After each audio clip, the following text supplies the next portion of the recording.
Vau, qizlar, menimcha ushbu makiyajni har bir qiz orzu qilsa kerak.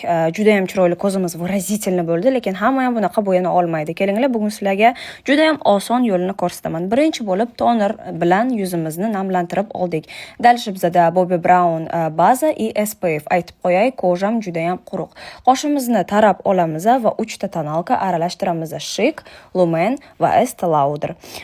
Nam sponj bilan yuzimizga yaxshilab tonalkamizni yedirib olamiz. Dalish Golden Rose жидкий skulptor qimmat emas, shuning uchun hamma o'ziga позволять qilib biladi.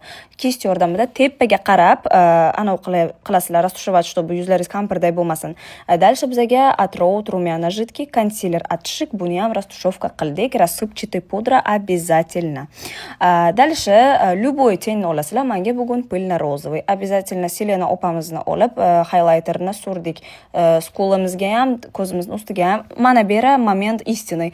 Qora qalam bilan slizitni прокрашивать qilamiz va подводка жидкий olib, mana shunaqa ploskiy kist yordamida легкий liniya chiqaramiz и qora qalam bilan ko'zimizni tagini ham bo'yaymiz и temno-korичневый rang bilan ikkita kist yordamida rastушевать qilasizlar.